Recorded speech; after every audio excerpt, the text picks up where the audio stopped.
హనుమకొండల నిల్వనీడ చేసుకున్న పేదల గుడిసెలను మొత్తం జేసీబీలు పెట్టి ఎక్కడికక్కడ కూలగొడుతుర్రట.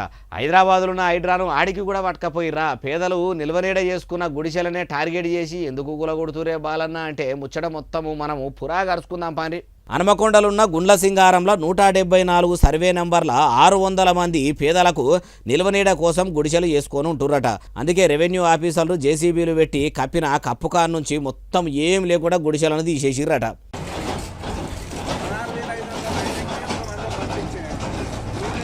అయ్యా మలి ముఖ్యమంత్రి యనమల రేవంతాలు సారు మాది ప్రజాప్రభుత్వము, పేదలకు ఆపతన్నది రానియమని మైకు పట్టినప్పుడల్లా ఏతలకు అంటారు కదా. మీరట్లా చెప్పి ఇట్లా చేస్తుంటే ఎట్లున్నదంటే ఓ చేత ఇస్తున్నట్టే ఇచ్చి ఇంకో చేత బలిమేటికి గుంజుకున్నట్టే ఉన్నది. అయినా హైడ్రా తెచ్చిందేమో చెరువులను చెరబట్టిన వాళ్ళ చెమడలు తీసేదందుకు, కుంటలు గూడిపేసి కబ్జాలు పెట్టిన వాళ్ళ కూసాలు గదిలిచ్చేదందుకు. అంతేగాని నిల్వనీడ చేసుకున్న పేదల ఇండ్లను గుడిసెలను నేలమట్టం చేసి వాళ్లకు నిల్వనీడ లేకుండా చేసేదందుకైతే కాదు కదా.